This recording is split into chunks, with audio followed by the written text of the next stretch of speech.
Welcome. What is up? Welcome to This Week in the Mixer, episode 2.29. I am RC. This is Jeff, co-host, guest star, whatever we're gonna go by. So yeah, I mean, I'm referring to myself as RC now. However, it is kind of like it's kind of a lame move giving yourself your own nickname. Yeah. But I mean, I'm throwing this on you last minute, but I thought about it coming up. I need something more to stand out. Do you know how many Robert Carlsons there are in the world? I'm guessing since you're bringing this up, there's a lot. There's a fuck ton of Robert Carlsons in the world. Yeah. So, I mean, I thought Robert sounded lame, so I went to Rob thinking that was kind of cooler. This all sounds terrible, but I just want to get it off my chest. And the reason why is because I can't come up with my own nickname. So, so I'm asking you. I have one suggestion for you. Okay. What's that? Especially after yesterday. Big Sim's bitch. Why especially after yesterday? Or after today, the little ad that you were given. Yeah, I wanted to get into that later. So, I mean, shots fired. The situation, the war, the what do you call it? Like before a war, the escalation is just between us people, the subjects under Big Sim's reign.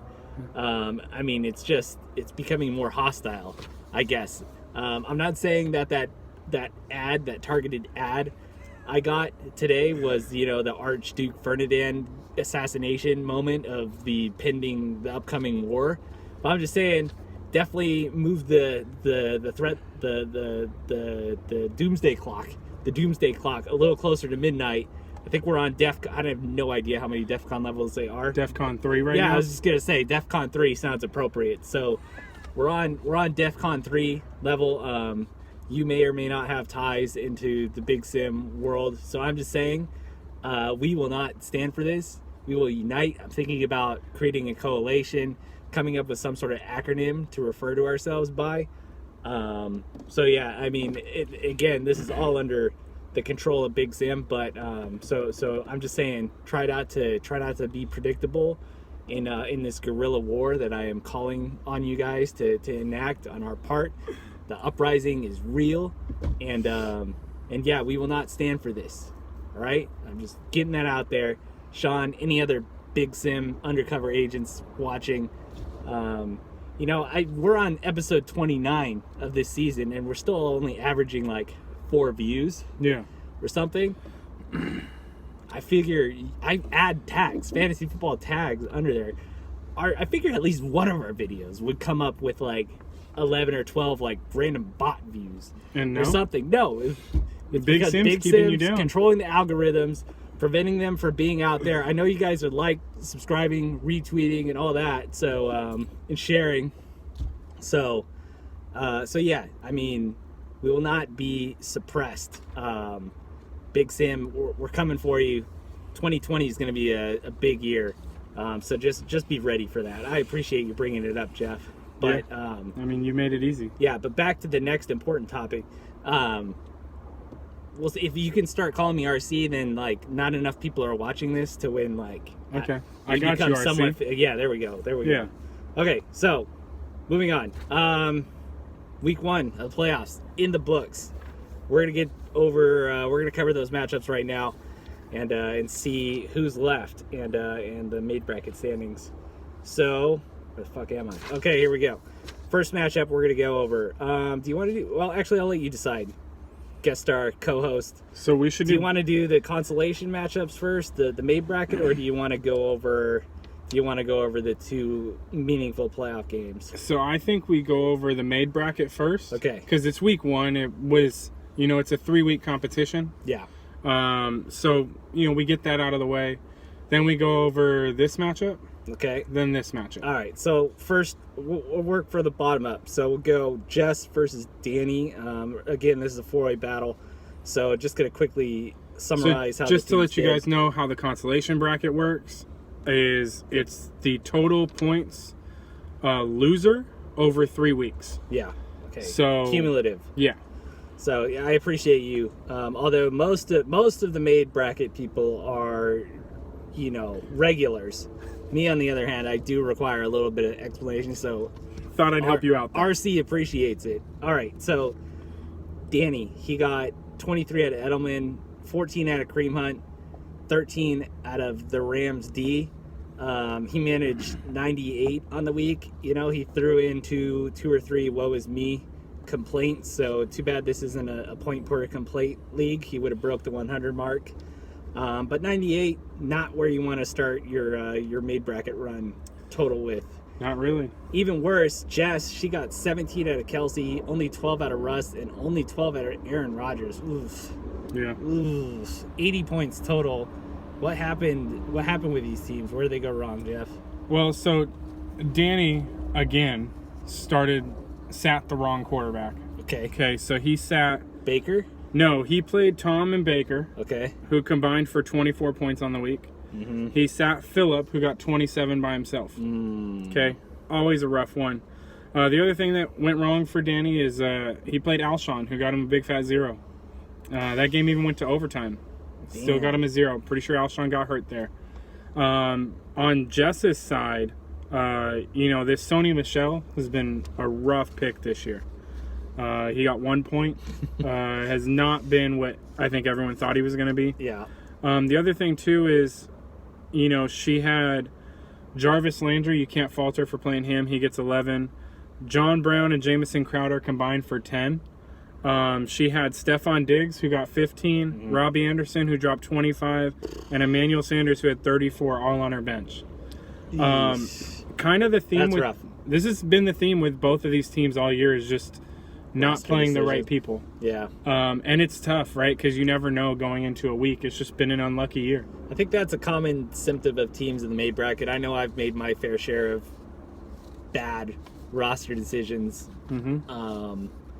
I mean, it's kind of like a crapshoot. If you don't have those elite guys that are must starts every week, you're kind of just trying to play matchups, and if you get it wrong, right, it hurts. It's tough.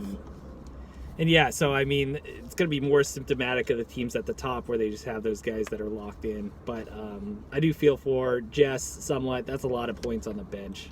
It is, and you can also justify why all of them were on the bench. Yeah, exactly. Right? Like, that's the tough part. Some guys asking, I work with a guy who I may or may not submit a formal application for to be our 11th team member, or our 11th member if we can bump that number up to 12. That would be awesome. He's relatively sharp, but he's asking me Julio Jones or AJ Brown this week. He's in a playoff, and I'm telling him, you got to start Julio. You can't fucking bench Julio. I don't, you know what I mean? I don't care if he hasn't had a blow-up game lately, and AJ Brown maybe he has, but you can't sit Julio. He's a top 10 guy every week. I mean, regardless of matchup. They are playing the Niners, who are like third best against the pass. I can't remember who. Without Richard Sherman, though. Okay. He's out for the rest of the regular season, I believe. Yeah, so I keep telling him you got to start Julio, and he's I don't know.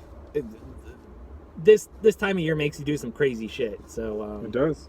So I mean, I feel for those that make tough roster decisions. Speaking of which, we can get to the next matchup. I know I had a few that you can probably go over. So me versus Matt, I got 33 out of Eckler, who looked fucking amazing. I got 21 out of Lamar Jackson, 18 out of Goff. Matt, on the other hand, it's Derrick Henry's season. He got him 24. Jacoby Brissett got him 24. Zach Pasquale, so that nice Indy stack there, got him 20. Matt does end up top scorer in the made bracket with 125. I total 120, and I left about 40 points on the bench, or 30 points on the bench. I don't know if you want to go over that, Jeff. Yeah, I mean, tough thing here, you started Josh Jacobs, who, yep. Right before the game was listed inactive. Definitely had the baby. Well, I mean, I guess I couldn't pick anybody up anyway, but I don't know. Maybe I wasn't paying enough attention to the reports because, he's had a shoulder issue for a few weeks and he's played through it. So yeah. I saw, he was a non-participant in practice, but I was like, he's been playing, so he'll be fine. I don't need to worry about swapping him for Lindsey. At an earlier start time, I wouldn't have been able to swap, but I don't know. So maybe I just need to stay a little bit more on top of those reports. Yeah, I mean, that was tough. The one thing here, I have a question that I would love for somebody to answer one day. Derrick Henry probably has to be the best or one of the best, like, late November, December running backs who doesn't actually help fantasy teams win championships. Because he's almost always drafted in that second, third, fourth round. Yeah. And the guys that, he's great, but you have to keep him on your team, and you're generally playing him when he's not performing well. I'm going to say you probably have a skewed view on the overall fantasy football population because you play in a lot of leagues with Matt, who I know is a big Derrick Henry guy. And yeah, he doesn't make the playoffs too often, so you think, oh yeah, he doesn't help guys make the playoffs because he's always on Matt's team, and Matt's always missing the playoffs. Yeah, that's a shot right there. So I mean, I get your view, but I think you just need a larger sample size on that one. There are plenty of people who have Derrick Henry that are in the playoffs, just not Matt. Maybe I'll go look at that. Yeah, there you go. But yeah, he's a load to tackle, and I think defenders just get lazy, especially when you're playing teams that are kind of out of it. Since we're on the Titans real quick, sorry to cut you off, but one reason to play A.J. Brown over Julio Jones, he just has the better quarterback. Yeah. Ryan Tannehill, Hall of Famer. Matt Ryan, Right. Yeah, Ryan Tannehill hasn't blown a 28-3 lead in the Super Bowl before. Exactly. Matt Ryan's defense did, but we're going to attribute that to him. Well, I mean, if partially. the offense had scored any points. Yeah. So yeah. It was the tight one. If I would have swapped in any running back, I probably would have ended up on top of the mid bracket. I played the wrong defense. I played Jacksonville against the Chargers because, the Chargers have just like shit. Little did I know they were going to totally like revitalize the offense. I don't know if you've gotten a chance to. Probably not, because my timeline is full of Charger stuff. But there was some really creative play calling. Austin Eckler had over 200 yards total. EK2K had over 200 yards of total offense on 12 touches. He had like 210, 213 something yards on 12 touches. And there were so many chunk plays. It was crazy. I watched a whole like Twitter feed of just like highlighting how they were moving. I don't know, just with their formations and motion, they were just creating a shit ton of space. Nice. And then Jacksonville looked like they gave up. So, really kind of hurt my defense. But once they traded Jalen, they kind of gave up on the season, I think. Yeah, for sure. They're starting like a 5th round rookie quarterback, who may or may not resemble Uncle Rico. That tells you a lot. Heading at, we got Matt on top of the mid bracket. I'm in second. Danny's in third. Jess is in last. Difference about 45 points between everybody. Mm-hmm. There's kind of a clear separation between the top two and the bottom two. It's 20 points. Yeah. It's not that clear. Okay. You're right. I guess this will be the make or break week. Jess and Danny will really have to at least close the gap some. Right. We'll get into that with the future matchups. We'll move on to the games that mattered. We'll cover Anthony versus Sean first. So Sean got 38 out of Jameis, 30 out of Zach Ertz, in probably like 10 minutes of game time. Ryan Tannehill got him 30. I can't believe that. Hall of Famer Ryan Tannehill. Put some respect on his name. Sean total 181, high score of the week, a win for Big Sam. Anthony, he totaled 125. He got 31 out of Aaron Jones, so looks like your hypothesis kind of failed there. Jeff, Dak got him 20. Kenny Galladay got him 17, but a respectable made bracket score of 125, but Anthony bows out of the playoffs in round one, dropping 181 to 125. What do you see on this one? Yeah, I mean, Sean was carried by 2 quarterbacks, totaling 70 or 68 points between the two of them. Jameis had one of the ultimate Jameis games I've ever seen. 456 yards passing. I believe it's 4 passing touchdowns, 1 rushing touchdown, but also 3 interceptions. Just an amazing day from that guy. Tannehill with 391 and 3 touchdowns.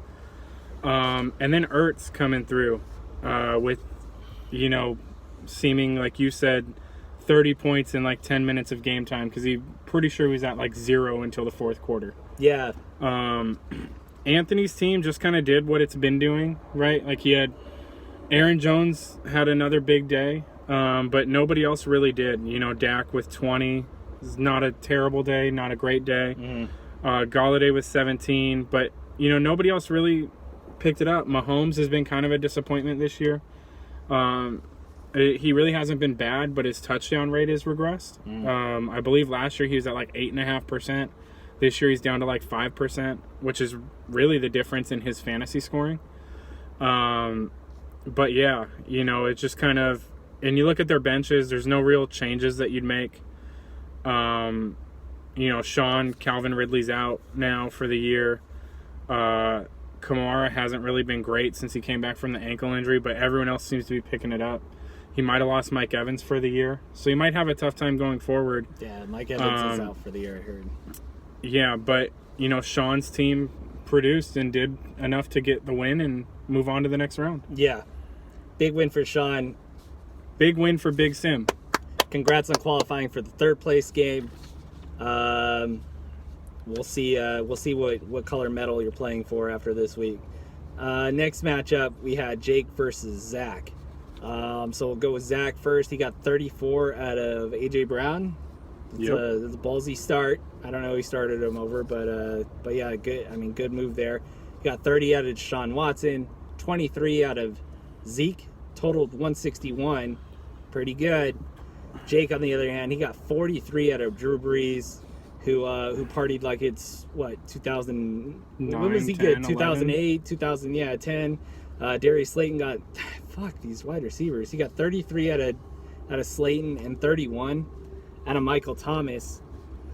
Jake wins probably one of the better matchups of the year. 169 to 161. Both these teams putting it all out there. Jake moves on. What was the difference in this matchup, Jeff? The difference in this matchup was really just the explosive scores, right? Breeze dropping to 43. And not saying Zach didn't have. Zach got AJ Brown with 34. Yeah. Deshaun Watson with 30, but Jake had 43, 31, 33, right? Who did Zach start AJ Brown over, and who did I'm pretty sure Zach played AJ Brown instead of Will Fuller, who got ruled out like the day or two before. Who was he also had Terry McLaurin on the bench, who's been kind of up and down as well. Little more consistent than AJ Brown, I think, but less explosive. Yep. Who did Jake start Slayton over? Tyrell Williams. Okay, so yeah, I can see where those were. I was just curious if they made like a really ballsy move and benching. I don't think either one of them really went, anything crazy. I think Jake might have gotten a little lucky that Evan Ingram got ruled out the day before, because he ended up playing Jared Cook, who got him a 20 piece. Yeah. The other thing too is going into Monday night, this honestly really looked like Zach's game to win. Yeah. Zach had a 10-point lead, I believe, with Carson Wentz playing. And all Jake had was Slayton, if I'm correct. And he caught like 2 90-yard bombs or something. Yeah, right? Slayton ended with... Slayton, I'm pretty sure, had his whole stat line in the first half. Yeah. It was 5 catches, 150 yards, and 2 touchdowns. That is what... At least it wasn't the 4th quarter or like the 3rd quarter where those Slayton things happened. So I guess if you're Zach and you see those 2 bombs, you're like... Well, this is how it's going to go, I guess. And you kind of settled into it rather than like tilting the whole game where Slayton is getting keeps getting targeted and he's like chipping away at that lead and you're like stressed out the whole time.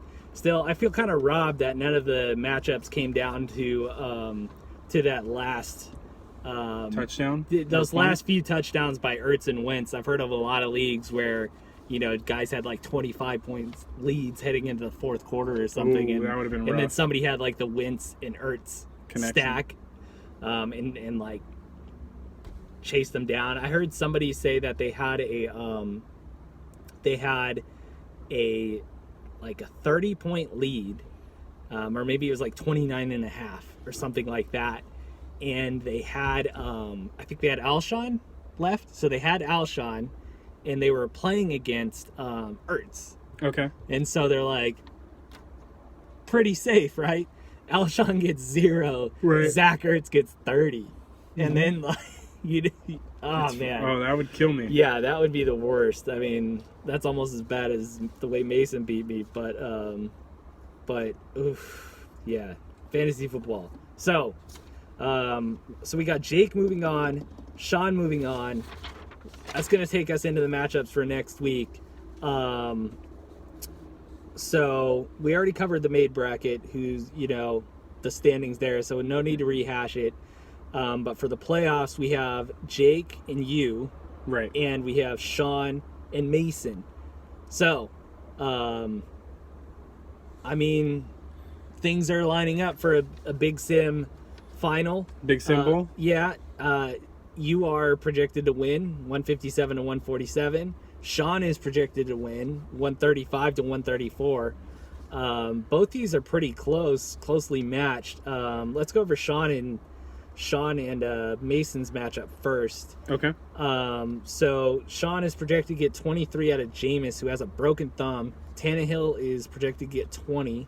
Next one projected here is Minshew at 20, but no way Sean's going to start Minshew over. Here's Kamara over at 17 as well. Okay.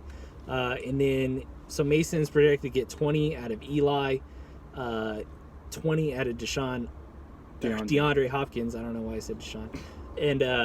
And 17 out of Matt Ryan. You know, he doesn't. Did Mason pick up Eli? Yeah. Oh yeah, duh, he's right there. Mason's pretty much riding with the New York Giants quarterback at this point. Good luck. So how do you see this one playing out? Hold on, real quick.